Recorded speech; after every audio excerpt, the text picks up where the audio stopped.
You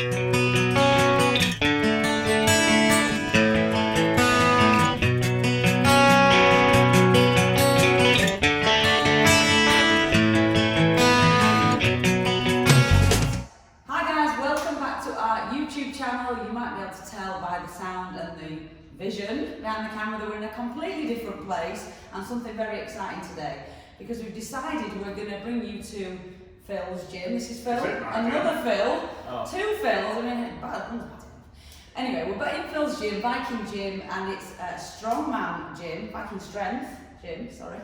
Strongman Gym. We're just here to talk to Phil about a bit about Strongman Training, a bit about his gym, how it all started, and basically go from there, aren't we? Yeah. That's basically the drill.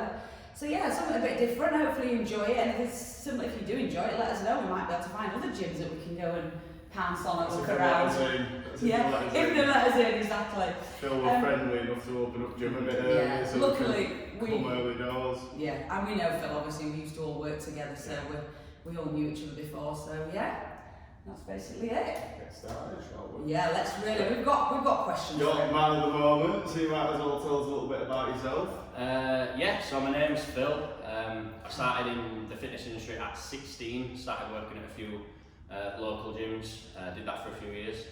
And then at 19, I started off my own self-employed personal training business. Am I looking at you or looking at camera? Am I talking to you? I'm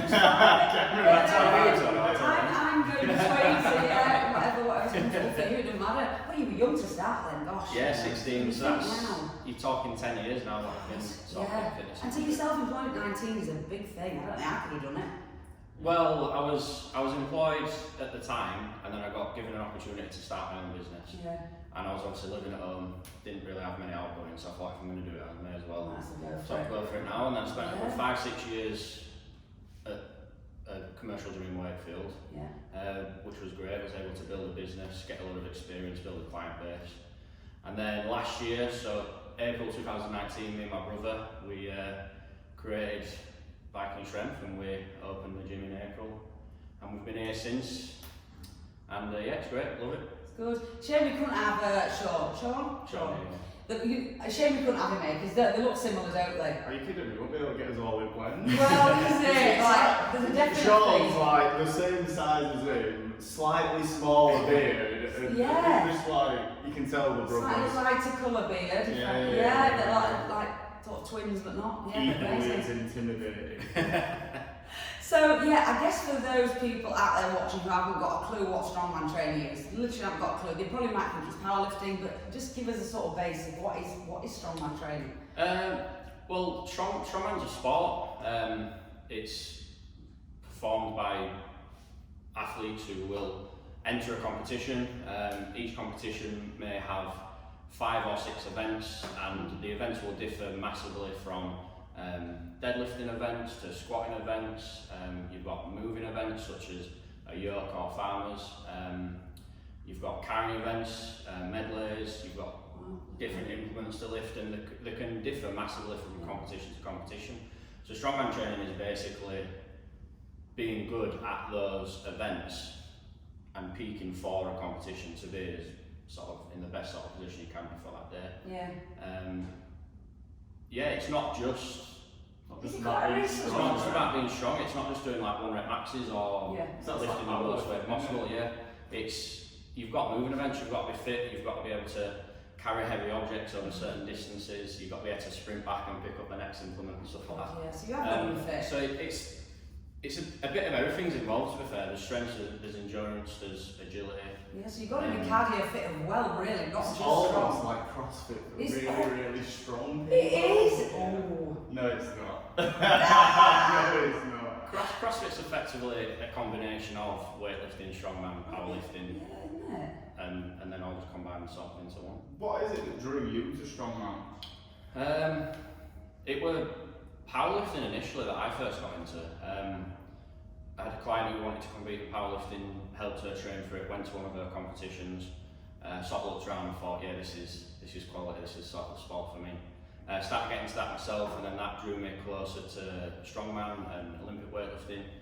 Went to a couple of strongman competitions. I went to Europe Strongest Man to watch that first I went to in Leeds. Nice. And that, when I saw all those guys competing, I was like, yeah, this is quality. This is sort of what I want to be doing. And I still do powerlifting now. That's still my main focus, but I just love the strongman aspect as well. Just all the strength sports. Yeah. So obviously, I'm a little bit ignorant to it. With powerlifting, obviously you've got your disciplines, your three main disciplines. Haven't you got your bench, your squat and your deadlift? Yeah. So in strongman, is there specific disciplines, or how does it differ, or is there not really? Like does a competition have specific things in it? No, it can vary massively. There'd normally be a little bit of a mixture. So you might have, like, I'll give an example. A competition could be, event one could be a max deadlift. So each competitor will take it in turns to lift the weight, and then the winner of that event will be the person who lifts the most weight. Right. Event two might be an upper body, a movement that involves overhead pressing. So it might be a log press for reps, where we'll maybe show you a little bit later the equipment and stuff.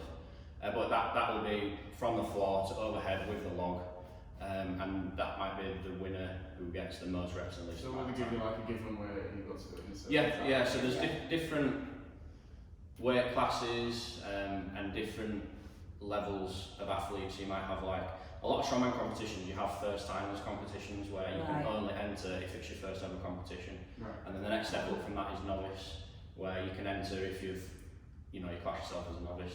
Next level after that is your intermediate, and then you've got your open on top of that, which is like the big weights basically. Do you have like weight limits to it as well?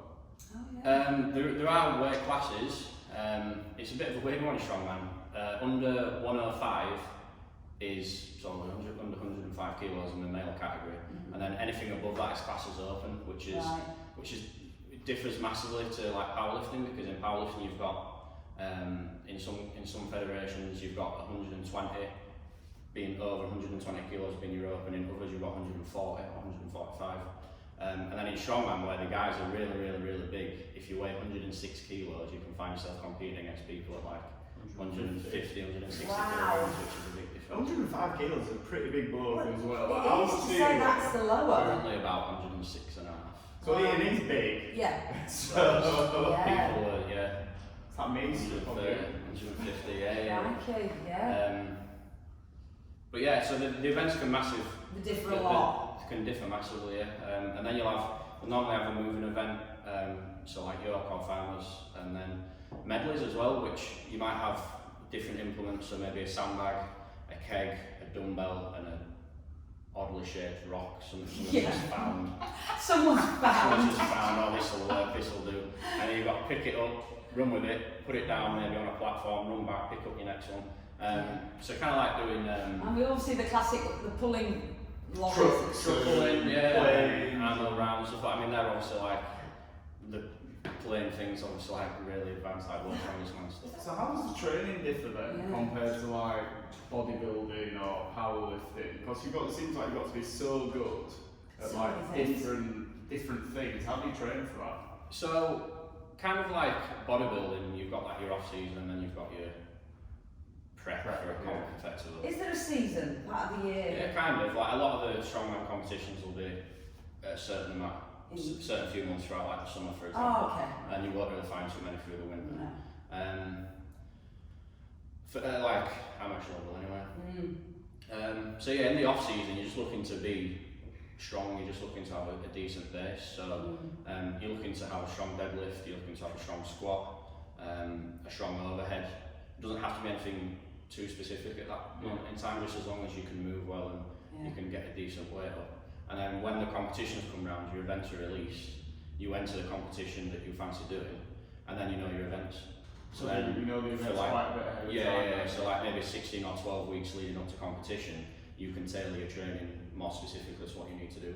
So in your off season, you've worked on having a really strong push press, for example. And then you can taper that into doing an axle. An axle bar is like a really fat, thick barbell. And you can tailor that into doing an axle overhead, because that's what you've got in competition. And then if it's for reps, for example, you're training, you might have a day where you work on general fitness and being able to do the reps for your allotted time, because you normally get like 75 or 90 seconds to complete the event in. Okay. And then another day you might work on building up to the strength of the weight that you need to do, because you normally have a set weight. So event 1, for example, could be a 80 kilo axle, floor to overhead, as many reps as you can in 90 seconds. So you've got to be able to lift the weight, so you've got to be able to do 80 kilos. You've got to be able to do it as close to 90 seconds as possible, and you've got to be quick enough to get as many reps in as possible. So there's different. But like I say, when you know your events, you can start targeting. So like your off season is literally just built around static strength, getting stronger at like the main concepts while maintaining some fitness, and then you sort of tailor it to your events coming up. Yeah, you've got like your staple strongman bits. So yeah, I feel like in an off season, as long as you can deadlift heavy, squat heavy, get a good overhead, and then get some decent weight shifted with like a yoke or farmers or something like that, some form of movement event, like say for your fitness. And then most competitions, 9 times out of 10 finish with like Atlas stones, so they're a good thing to keep doing throughout the year, just to keep on top of your fitness and strength. So some pretty hefty Atlas stones out there. What are the benefits of strongman training? So just your average Joe, someone who's never done it, and what would they? What would they get from it? I mean, obviously, like with most people might be a bit scared of it. Yeah, I can understand that. Like people think strongman and think giants, giants of course they do. Throwing heavy things about and shouting and screaming and all that sort of stuff. But it kind of has a carryover to everyday life, in my opinion. So functional fitness. It's pretty functional. Carrying heavy stuff, carrying heavy things. You can just shopping. Yeah, carrying your shopping. A strong squat, or not even a strong squat, but being competent enough to do a good technique with a squat is going to result in, you know, strong knees, strong ligaments, strong tendons. Being strong and fit and maybe doing some strongman events could be the difference between needing to move into a bungalow at 80 years old or being able to take the stairs still at that sort of age, because you've got the strength there from the training to. It's got the same benefits as like most resistance training. Yeah, precisely. But it has got a more functional aspect to it, I guess, outside just squatting and deadlifting and bench pressing. Yeah, and it can be a little bit more entertaining in some respects. Like if someone's getting the cardio in by, like say, running up and down with a cable in a sandbag or sitting on a bike, for example. Not that there's anything wrong with that, but that may be more entertaining to some people than others would. And if it's more entertaining, then you've got a higher chance of sticking to your training. Adherence is a big thing, isn't it, for people when it comes to health and fitness. Yeah, huge. Consistency is the key. If you find something interesting, then you practice it, aren't you? If you enjoy doing it, then you're going to keep it. I know what's coming here. Food. I like food. We all love food. How does nutrition differ for people in like strength sports? I think I'm going to surprise you with my answer. Really? I can tell you, it probably doesn't differ as much as what you think. Really? Like the principles of nutrition don't change. Like if you've got a strength athlete who wants to get bigger and grow and gain more muscle and get heavier, then they're going to be a calorie surplus, just like you. Just like bodybuilding. If a strength athlete is looking to drop weight, maybe they want to go down a weight class, they want to drop from the opens to the 105s, as an example that we used earlier, they're going to be in a calorie deficit. There's no way around that, and that's the same for. Do you get people wanting to drop? Is it generally really interesting, right? I think there's definitely a misconception that strongmen are constantly trying to get bigger. In order to do strongman, you've got to eat 10,000 calories and you look like you're one jelly baby away from type 2 diabetes, for example. But that's not the case at all. Like I say, with the weight class system in there, if I'm going to use a different way as an example, but let's say there's an under 90 category and you weigh 91 kilos or 92 kilos, that puts you in the 105 category, which means you could be competing against someone who is like 13 kilos heavier than you. Potentially more, because they could be heavier. And cut more for that event. So there's a massive difference there. And as much as I'm saying that lots of people want to drop weight and stuff, mass moves mass. So someone who's 13 kilos heavier than you is probably going to have a better chance at lifting a heavier weight. So that 92 kilo athlete, if he doesn't, or he or she, if they don't want to bulk up to 105 and they don't want to compete with people that are 30 kilos heavier, then they will cut weight down to the under 90s. So they've got a better chance of competing against people at a similar sort of weight to them. So weight cuts happen quite often. Food can be have to be restricted a lot of the time. And then your other principles obviously don't really differ too much. Like protein's still got the same importance for the maintenance and growth of tissue. Carbs are still really important for your energy and your performance in training on the day. Fats and vitamins, minerals all got the same importance. And there's no specific supplements you'd have no, just like everyday life or bodybuilders, your supplements are there obviously to supplement what you're not getting from your diet. So if you want to go extreme, if you're talking like world's strongest man, like 6'7", wants to be the world's strongest man, 160, 170 kilos. I think for Bjornsson, he weighed in at like over 200 for one competition one time. That's hefty. So in that respect, a lot of food. How many calories do you think a person like that I remember reading that they all were eating about 10,000 calories. Yeah, he's going to eat 10,000. Spend all day eating. I think that's how it's split. I know that from you, from working with you, you feel like you're eating constantly. I think obviously you can eat really, really calorie dense foods, which make it a little bit easier, but 9 times out of 10 they don't particularly make you feel very good. And you want to feel good when you're training, you want to feel good when you're preparing for a competition, so if you're eating the foods that don't make you feel good, that's having a negative effect. So you find yourself eating the nutrient dense foods that are maybe not as high in calories, which means you've just got to eat more of them. So chicken and rice. And vegetables and beef and potatoes and pasta and all that sort of stuff.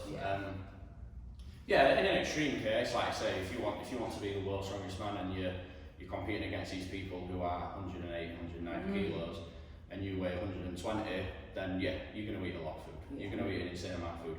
But it's you're still going to eat like a certain amount to put weight on, but not enough that you just put bad weight on. For example.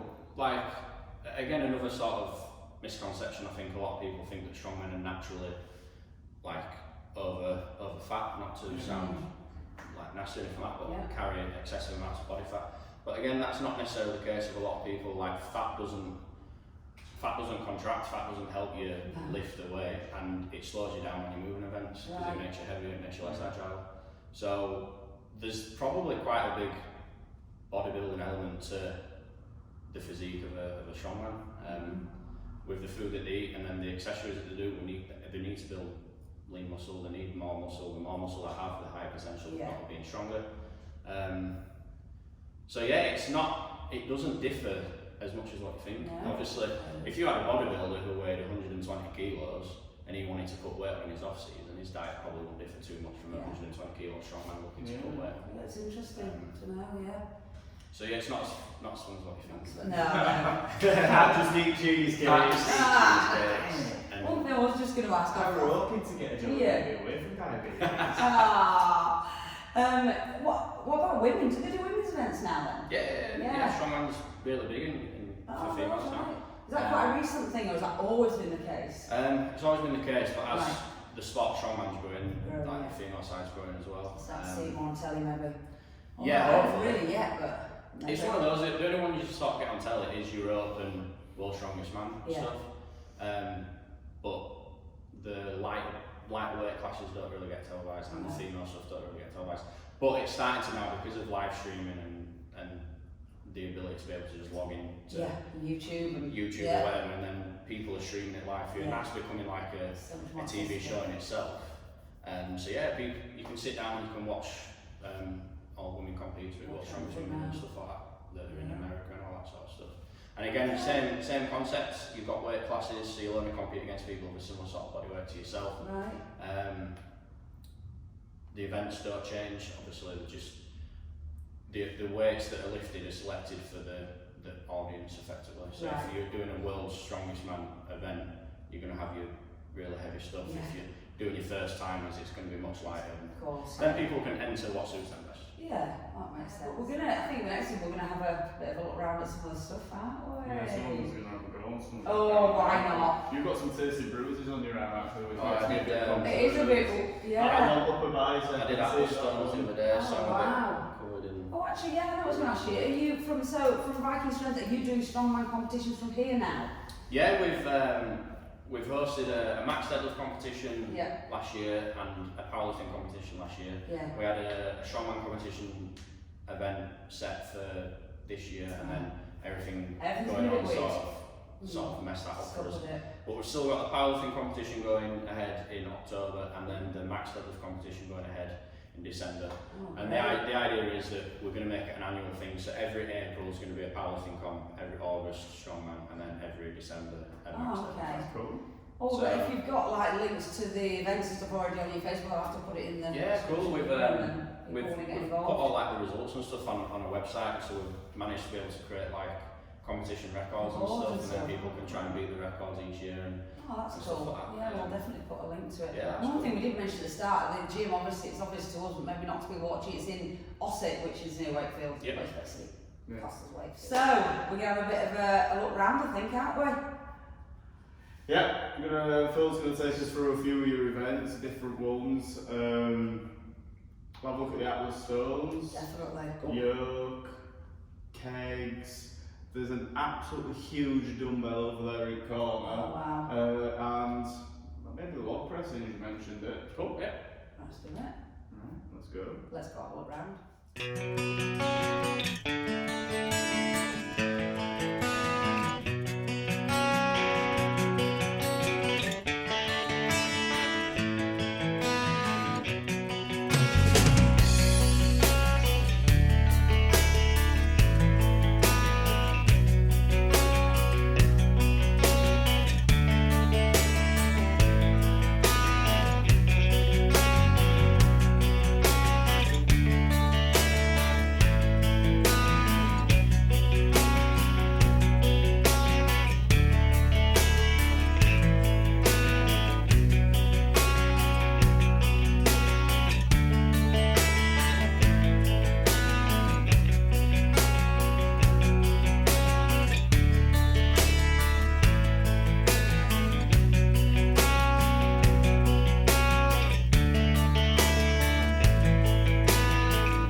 So we're going to start with the log press. Body like yours, this thing.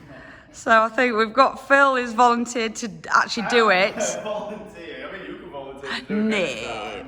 And obviously the other Phil's going to go through technique. So let's see. Right. So the first thing you need to do is if you approach the log, kind of like you were going to do a deadlift, for example, and find the middle of the handles with your hands, and then sort of turn it away from you. Pull it into your shin, so that's the one. And then once you're in that sort of position, you can kind of take it step by step. So if you just think step one, just deadlift it up, but keep it sort of turned away from you. And then sit into it, so it's on your thighs, and pin it in high on your chest, so your elbows are high. And then squeeze it tight to your chest, use your hips, push it through, clean up, keep your elbows tucked under, and then press over. Ooh, that must be putting no breath, does that? Yeah. Well, how heavy is that, Phil? 45 on it. Ooh. It takes a little bit of getting used to, but just like any other lift, you've kind of got your main points that you want to sort of stick with. So like I say, step one, turn it away from you, deadlift it up, bring it into your thighs, pin it to your chest, squeeze it tight with your elbows high, and then push your hips through to sort of kind of upright row, and then roll under the log, and then get your elbows sort of as high as you can and tuck them in, and then get your head back, It's really uncomfortable. You're leaning back, your head's back, you've got this massive thing on your chin. They've all got beards. I had to tuck mine in the other day. I was doing some axle, and every time I brought it to here, it like pinched it, so I had to tuck it into my t-shirt so that it was out a little bit. Ooh. Lift it up. Yep, sit into it. Into your it. chest, elbows high. What? Yep, push it through. Clean, elbows high, head back. Use your legs if you need to, and then drive the weight overhead. Push your head through, and you get the down command, and then down you go. So you've got to hold it at the top until you get a command to... Yeah, you're not normally holding it there too long. The judge is just looking to see that your knees and your elbows are locked. So right. You've sort of got control of the log, and then they'll say down. And then if you're doing log for reps, they'll literally be down, you put it down, reset, go again, and just keep going. Which gets pretty tiring.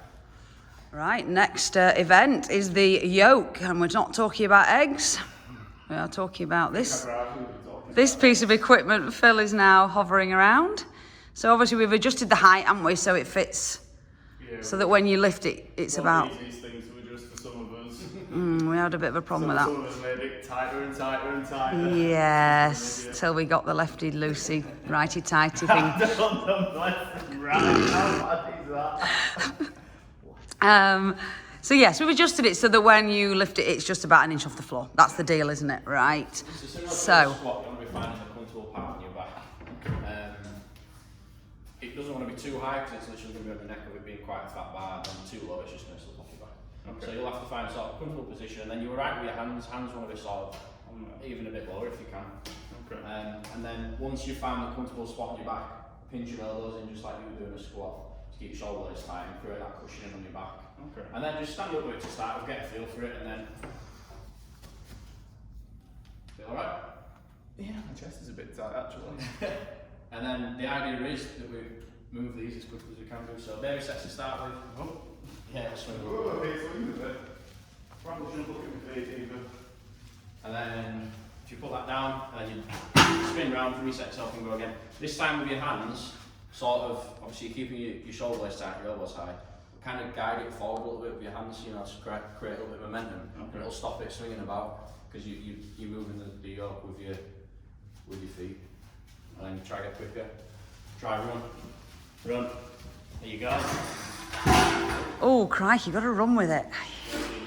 There's your yoke, carrier. That's right. Brilliant. So what's a good weight? Depends on the individual. I think we've had someone do 400 first, and that weighs 80 at the moment. On its own? So they put 320, or they put plus the 80? 400 including the 80. Including the 80. But we've got a members PB board in the room next door, and different challenges, and we do it all off body weight. So I think we've got a body weight yoke, 1.5 times body weight yoke, a double body weight yoke, and a 2.5 times body weight yoke. Wow. So obviously the bigger, stronger guys are looking at double or 2.5 times. I think a couple of people have done 3 times body weight as well, so we had to put that. So we're going to do an official weigh-in for Phil. Off, I mean, sorry. Chris Waits is off. Right. And then jump on, like 4.2. Ooh. It's heavier than I was this morning. I blame shoes.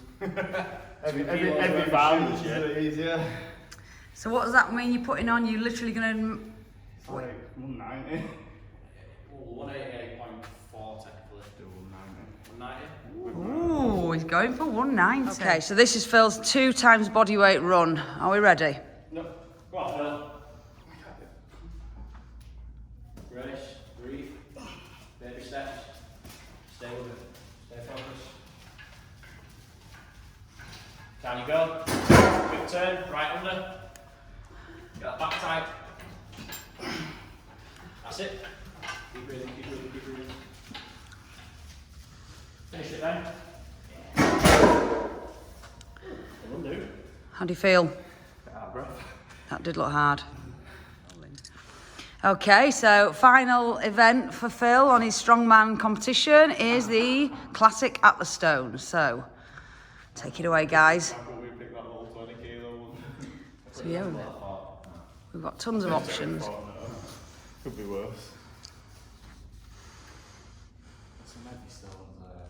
There is. I mean, look at this bad boy. Right.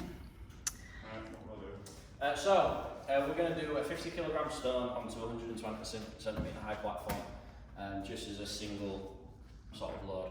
I think a guy called Tom Stoltman has got the current world record for an hour stone lift. I believe it was like 286 kilo. 286? It was between 270 and 280 something anyway, so heavy. And the height he had to do it to was around about 120 centimetres, that's why I've chosen that one for you. Okay. So, yeah, first of all, we'll approach the stone and put your feet on each side of the stone. And then, you see how you've got that sort of line down the middle of the stone where the concrete sort of... Sort of line the front of your shoelace up with that line, a little bit further forward. So imagine you're cutting the stone in half with that line of your shoelace. Yeah. And then you'll crouch down, just kind of like you're setting up for a deadlift almost, and spread your fingertips and get them as far under the stone as possible. Even like roll the stone a little bit so you're almost squashing your fingertips on the floor with the stone.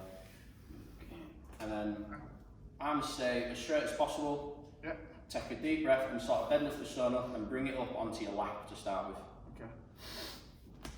Sit onto your lap, sit down a bit lower. And now it gives you an opportunity to get your hands wrapped around it and squeeze them in really tight.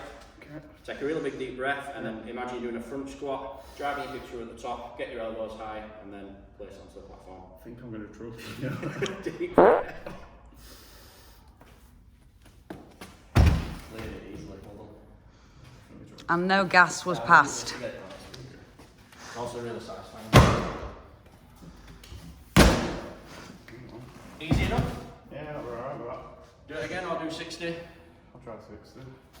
Right, you're going to get a bit of tacky on your now as well, so... What is tacky? Tacky is like a super glue. Right.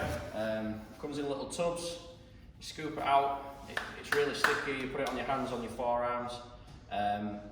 It kind of like super glue when you do that, you know, you get all that sort of stringy effect. And it helps you with grip on the stones because with them being a smooth surface, it's really easy for them to slip out your hands. So a little bit of tacky helps you stick to the stones. It seems like tape up the floor around. Yeah, because if you don't, you end up with the bruises and your hair getting ripped out and stuff like that. So tape on their arms or like sleeves. Right. Yeah. But obviously you're not putting tacky on, there's just a little bit of residue left on the stone, but it will make your hand a bit sticky. Okay. So let's try it again. So break the move down into 2 motions again. So first motion is bringing it up to your lap, get your arms wrapped, and then second motion is you lift up to the platform. Deep breath. Up to your lap. Yep, squeeze it tight. Deep breath. Easy. Oh. Oh. That's grim.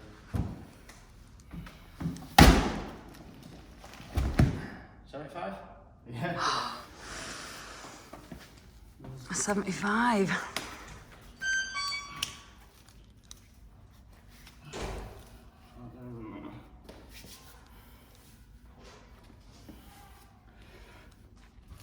Right. Take your time with it. Deep breath. Stay with it, yeah, into your lap. Good.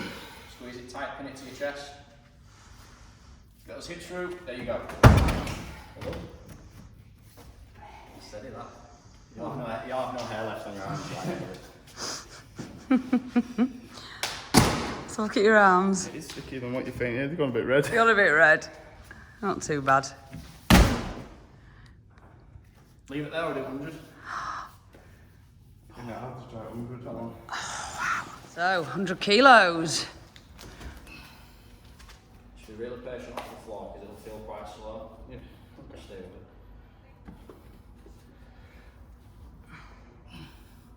Arm straight, hands as far under as you can get them. It's squishing my fingers a bit, is that? Good. Right, so. With it. Stay with it, stay with it, stay with it. One bit. Sit back. Get your arms squeezed in as tight as you can. Another big deep breath. Get that chest up, lean back. There you go. Yeah. Wow. Well done. Well done, mate. I'm rolling. Is that you done? Yeah, he's got clients on his so. Well, that's it. You've seen just a few of the events that Phil does here at his Strongman Gym, Viking Strength in Ossett. So we just want to say thank you, really, for letting us come. No, thank you for having me on your channel. No, it's been lovely, yeah. And if obviously, those films, air off before. exactly. And obviously, if you want any more information about the gym, I'll put the links below.